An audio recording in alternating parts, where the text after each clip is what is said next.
sir এই গৃহ নিৰ্মাণ কৰিব লওঁতে আমি যে বাস্তুৰ নাগ শুদ্ধি চাব লাগে বাস্তু নাগৰ দিশ অনুযায়ী কেনেকৈ গৃহ নিৰ্মাণ কৰিব লাগে বাস্তুৰ নাগ 3 মাহকে এটা ডিৰেকশ্যনত মূৰ দি শয়ন কৰে বাস্তুৰ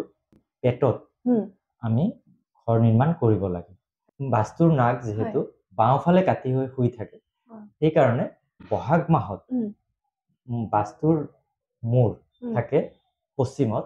সেই কাৰণে বাস্তুৰ পেটটো হ'ব উত্তৰৰ দিশত বহাগ মাহত যদি কোনোবাই ঘৰ নিৰ্মাণ কৰে তেনেহলে উত্তৰত ভিটি হ'ব লাগিব ভিটিটো উত্তৰত মানে নাগৰ পেটত হ'ব লাগিব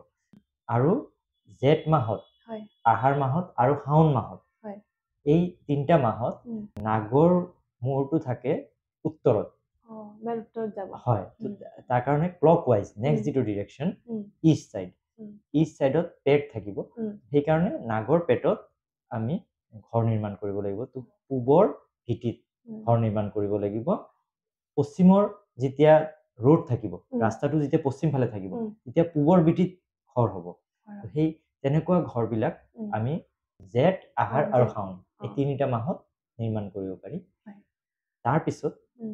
ভাদ আহিন আৰু কাতি এই তিনিটা মাহত নাগৰ শিৰটো থাকিব পূব ফালে তাৰ ক্লকৱাইজ যিটো ডিৰেকশ্যন দক্ষিণ দিশত আমি ঘৰ নিৰ্মাণ কৰিব পাৰোঁ এই তিনিটা মাহত সদায় যে প্ৰত্যেকটা মাহতে যে আমি কৰিব পাৰিম তেনেকুৱা নহয় ভাদ হয় কিছুমান মাহত নোৱাৰি যেনেকে ভাদ আৰু আহিনত গৃহ নিৰ্মাণ ইমান এটা ভাল নহয় শুভ নহয় মানে কৰিব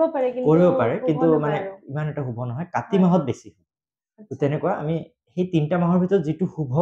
মাহ সেইটো আমি বাছি ল'ব লাগিব নাগৰ যেতিয়া পূবত মূৰটো থাকে সেই সময়ত এই ভাদ আহিন কাতি তাৰ ভিতৰত কাতি মাহত বেছি ভাল আৰু কাতি মাহত আমি দক্ষিণৰ ভিটিত আমি ঘৰ নিৰ্মাণ কৰিব পাৰোঁ তাৰ পিছত আঘোণ পুহ আৰু মাঘ এই তিনিটা মাহত দক্ষিণৰ ফালে মূৰ দি শয়ন কৰে সেই সময়ত নাগৰ পেটত তাৰমানে আমি পশ্চিমৰ ভিটিত আমি ঘৰ নিৰ্মাণ কৰিব পাৰোঁ পূবমুৱা ঘৰ আমি নিৰ্মাণ কৰিব পাৰোঁ পশ্চিমৰ ভিটিত হয় আৰু সেই তিনিটা মাহৰ ভিতৰত আঘোণ পুহ আৰু মাঘ মাহৰ ভিতৰত আঘোণ মাহটো বেছি ভাল হয় পুহ আৰু মাঘটো অকমান হয় পুহ মাঘ মাহতো যদি কোনো ভাল ডেট থাকে তেনেহ'লে কৰিব পাৰি কিন্তু আটাইতকৈ বেছি ভাল হৈছে আঘোণ মাহ আৰু তাৰপিছত ফাগুন আৰু চ'ত আৰু প্ৰথমতে যিটো বহাগ কৈছিলোঁ হয় এই তিনিটা মাহত নাগৰ শিৰটো থাকে পশ্চিমত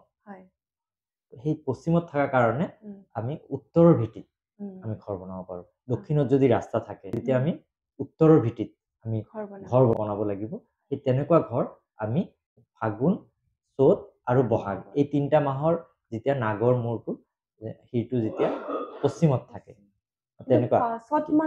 মাহটো হয় ইমান এটা ভাল নহ'ব তো সেইকাৰণে আমি ফাগুন বা বহাগ মাহত গৃহ নিৰ্মাণ আৰম্ভ কৰিব আৰু গৃহ নিৰ্মাণৰ সময়টো লগ্ন শুদ্ধি তাৰা শুদ্ধি এইবিলাক থাকে আৰু লগতে শুক্লপক্ষত হয় তেনেহ'লে বেছি ভাল হয় আৰু কিছুমান বাৰ হিচাপেও কৰিব পাৰি ন বাৰ কিছুমানত হয় বাৰ যদি ভাল যোগ থাকে তেনেহ'লে যিকোনো বাৰতে পাৰি কিন্তু যদি বৃহস্পতিবাৰ শুক্ৰবাৰ বুধবাৰ এইবিলাক বেছি শুভ হয় আৰু যিটো মূৰ থাকে শিৰত তেনেকুৱা কিছুমান নেগেটিভ এফেক্ট আহে যেনেকুৱা শিৰৰ যদি ঘৰ নিৰ্মাণ কৰা হয় যেতিয়া নাগৰ শিৰটো থাকে জেঠ আহাৰ আৰু শাওণ মাহ সেই তেতিয়া উত্তৰতে যদি ঘৰটো বনাই দিয়া হয় তেনেহ'লে যিটো মালিক ঘৰৰ যোনে ওনাৰ হয় তেওঁৰ অলপ হেল্থ ইছ্যু তেওঁৰ অলপ বাধা বিপত্তি এইবিলাক বেছিকে আহিব তেখেতৰ কাৰণে হিচাপত নেজতো নোৱাৰি চাগে নেজতো নোৱাৰি নেজত যদি কৰি দিয়ে জেঠ আহাৰ আৰু শাওণ মাহ তেতিয়া মূৰটো থাকিব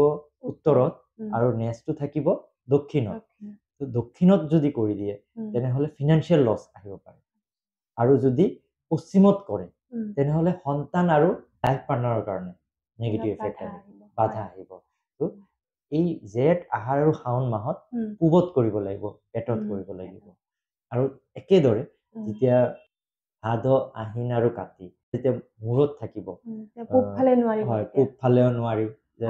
ওনাৰৰ কাৰণেও বেয়া ৱেষ্টতো